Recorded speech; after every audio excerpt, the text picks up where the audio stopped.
What is a Reiki master? That's a really good question, and I really wish that I knew what a Reiki master was.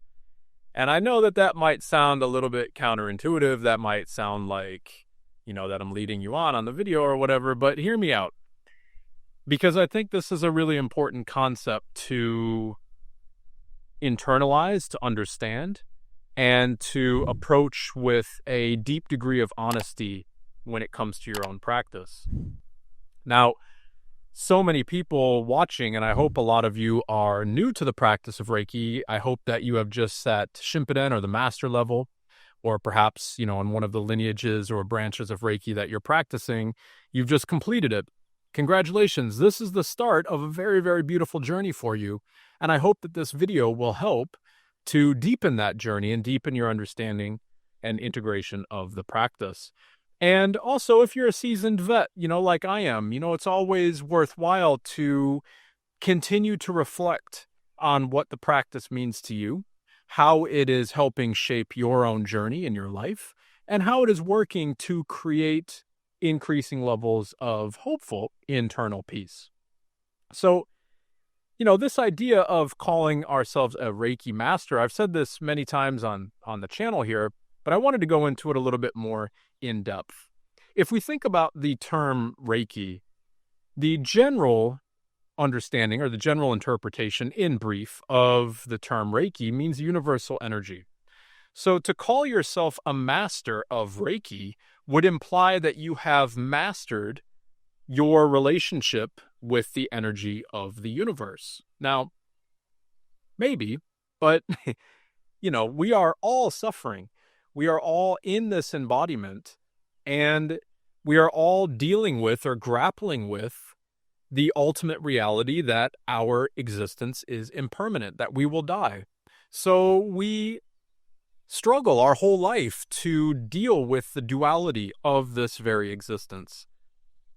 We struggle to recognize that flow of Reiki energy through us and then external to us so that we can just try our best to move with the flow of all things. Like I've said on the channel here many times, we should try to be more like the wind. We should try to be more like, the existence around us that does not suffer, this existence that just moves with all things, this existence that just is at peace with whatever form it may take.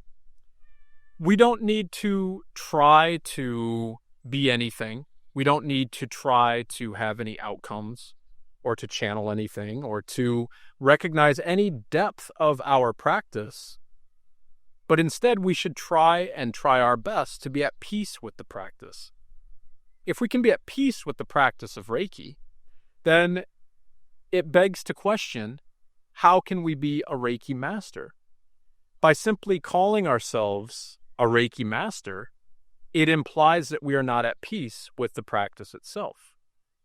Because for me to say that I've mastered the universe would mean that I am professing to the world that I have reached enlightenment, that I have found endless satori, or an endless connection to the key that unlocks the mysteries of the universe.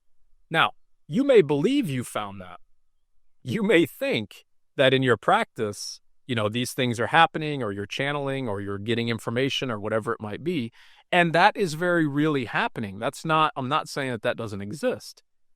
But when we externalize that understanding of what's happening, when we believe that I sit down and I do this thing and I get these channelings, I get this information, I can do all of this healing, I can do all this externalized aspects of the practice, what is the case here? What is the subject of that? It's I, it's me. So this is the ego. We need to find peace with the ego. And all of these things that we believe that we are doing in our practice of Reiki, healing other people, channeling angels, or doing whatever you might be, doing, these are barriers to your peace and your depth of stillness that can be found within the practice, because those are all on the externalized state of your being. Those are all external to you. So if I believe that I can heal somebody from, Reiki that I may have just learned, maybe I just studied Shimpuden or the master level over a weekend or whatever, and now here I am, a quote-unquote Reiki master, and now I'm going to go heal the world. Great. People will probably find comfort in your practice. They will probably find comfort in your presence, in your touch, in the ability to sit with you for a Reiki session. But if it is professed that you are going to heal them because you are a Reiki master, again, take the I out of those kind of thoughts or those results or those beliefs, and what is left? There's simply nothing left. It falls apart. So if we can see this understanding in the practice of Reiki and in the titles that we use to call ourselves these things, then I think we can strip away the meaning of them and we can find deeper levels of peace in ourselves. So I would encourage you to think about this term Reiki Master. Is it something that you can have given to you after simply sitting a course for perhaps a weekend or maybe online or however it is you may have learned, your practice of Reiki? Does that automatically insinuate that you are a master? There's another adage to think about here when we talk about the term of mastery. Now, mastery is something very real. And a kind of a general adage here is the minimum amount of time needed or dedicated to the practice of the thing that you seek mastery on is 10,000 hours. There's been a lot written about this idea of 10,000 hours. Malcolm Gladwell has written a very famous book about this and kind of popularized the subject. And I think it's absolutely with merit that this has been given. 10,000 hours dedicated to anything will hopefully result in such a deep meaning and such a deep depth of practice that, yes, you could probably consider yourself to be a master. However, I don't think we can say that about Reiki. See, Reiki is all about the cultivation of stillness in the self. It's about stillness in the mind and stillness in the body. It's about nothing else. It's not about healing. It's not about giving Reiki to other people. It's not about Usui Sensei. It's not about Mount Kurama. It's not about any of those things. Fundamentally speaking, it's simply about your own mental peace. So if you can work on the nature of your mind, then you can finally recognize true peace. We can finally strip away all of the attachments. But here's why I'm saying this 10,000 hours I don't think applies to the practice of Reiki. And to an extent, then, everything that would be under the same umbrella of Reiki, things like meditation, spirituality, whatever it might be. Because we live in the world of duality. We live in the world of life and death. We live in a world of impermanence. And our mind and our ego are always grappling with that impermanence. And so we have to constantly work on that very thing. We can't relent, because as soon as we give up our practice or as soon as we become comfortable in our beliefs, then we'll be back to square one. We'll be back to attachment and back to our suffering. And I think that that's one of the reasons why people are very happy to call themselves a Reiki master. If we believe that we've mastered something, it's far more comforting to put that umbrella over our head than to remove it and face the, to face the perpetual rain that is falling of duality. Maybe that's not the best metaphor, but that's what I'm coming up with on the spot. If we hide under that little umbrella of I'm a Reiki master, well, impermanence is still raining down over you. It's still affecting you. It's still guiding your life and creating suffering. And indeed, in some ways, your suffering perhaps is even amplified here, because the belief is I'm protected from this. I can channel, I can heal, I can do all these metaphysical things, but we're still suffering. The aim of the practice is to release the suffering. It's to make peace with the rain that is falling of this impermanence or of this duality.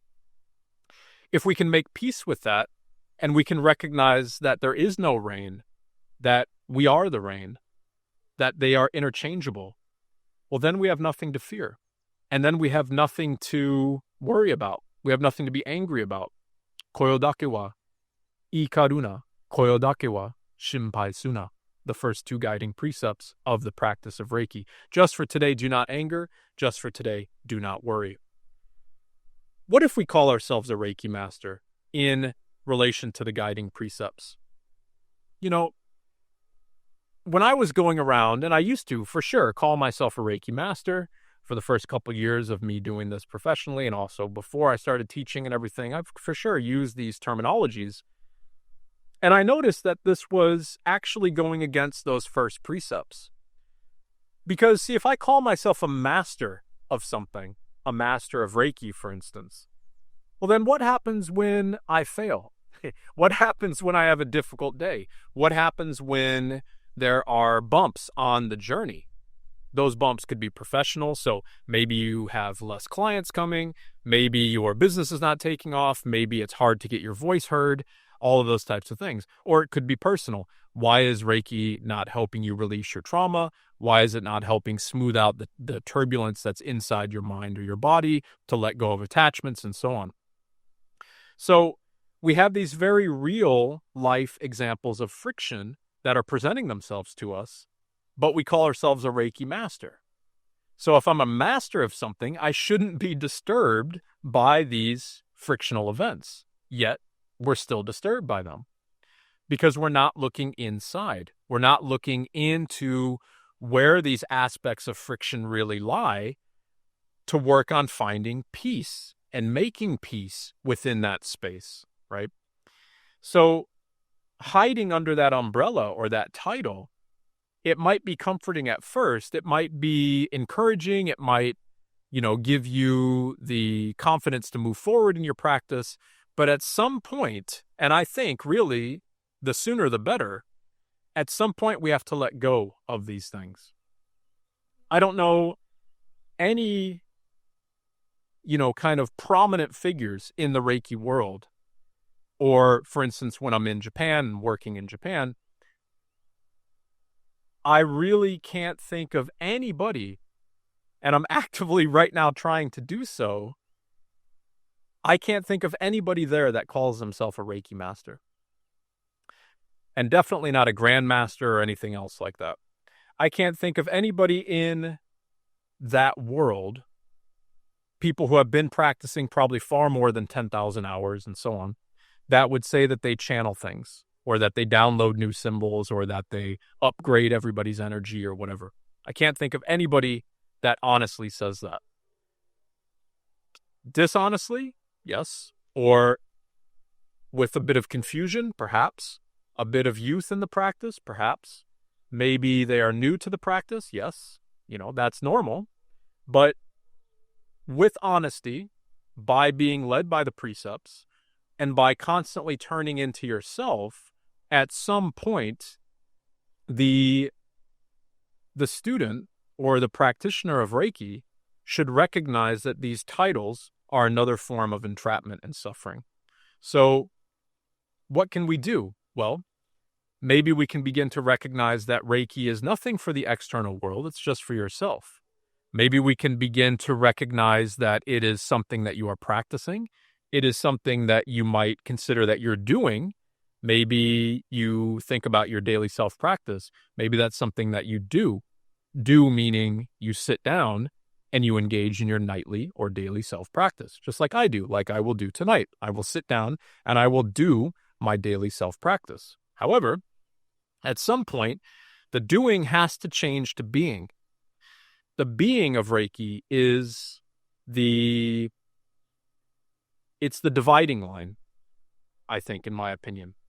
When we recognize that Reiki is something that we live, that we are, that we strive to be in every aspect of our life, and it's not just relegated to our time on the mat or the time in our practice or the time when we think we're healing other people or whatever, that is the dividing line between a practice that is based on externalization and suffering versus one that is seeking increasing levels of peace. Because we recognize that everything we do in life, every moment that we exist, is an opportunity to be led by the guiding precepts. And the guiding precepts are the fundamentally most important aspect of our practice of Reiki. It has nothing to do with healing. That's not the point. Because healing, again, brings us back to the same level of suffering. I can heal you, or this thing that I just learned, I can heal you now. That's not how it works. That's simply the belief of the self. And that is usually perpetrated by Reiki masters. So, it usually goes hand in hand. If you find somebody who does not call themselves a Reiki master, who strives to live to the best of their ability. Now, we're all humans, so to the best of their ability means to the best of the ability. Like some days are harder than others, some days whatever. You're not going to be your best self. Some days you're going to be better. That's normal. That's being honest, right? So if you find somebody who is recognizing that Reiki is guiding their life, that they are striving their best to live day in and day out by the guiding precepts, to work on releasing anger and letting go of worry, to be working with honesty and diligence, to be grateful and to be loving and kind to all things. Well, if we follow those guiding precepts, then we can't call ourselves a Reiki master. Because automatically, if I call myself a Reiki master, then I'm going against all the precepts of Usui Reiki RYŌHŌ. And if we break them all down, I won't do that here because I'll leave that up to you to just kind of internalize that. Think about how that title goes against each one of the precepts. And think about the depth and the meaning behind a title. Think about the way that it is conveyed to other people and what that means about you and your practice. Reiki is only about you. It's only about your state of your mind and your body. It's this practice that is working to cultivate stillness in both of those. So the title that you present to other people is one avenue that will either, further attachment and suffering or work towards increasing levels of peace in yourself. So I hope that gives some, honest and deep reflection about what a Reiki master is and why it's not possible at all, in the slightest, to be a Reiki master. It is patently impossible to be a Reiki master. If you are a Reiki master, you would not be in this embodiment. You would be able to change form and move as freely as the energy all around us can, right? Now, we can't do that because we are attached to impermanence. We are attached to duality. We are attached to the form of our being. So simply in that moment and in that understanding and in that reality, we cannot be Reiki masters. We can be the practice of Reiki, yes. We can strive our best to recognize that we don't do Reiki, but we try to live Reiki. And in living the practice, we can very slowly walk closer and closer to peace with our own impermanence. And we can recognize that the titles and the outcome and the expectations and the externalization of Reiki, and that it is all holding us back from increasing levels of peace inside the self. And so thank you, everybody, for that. I hope that helps with your understanding of Usui Reiki RYŌHŌ and your journey with the practice. I'm so grateful for any likes and your comments that you give on the video. It really helps to pump up the algorithms a little bit and to spread this message even further to help even more people. So journey well with the practice, everybody. And as always, be well and In Gassho to all.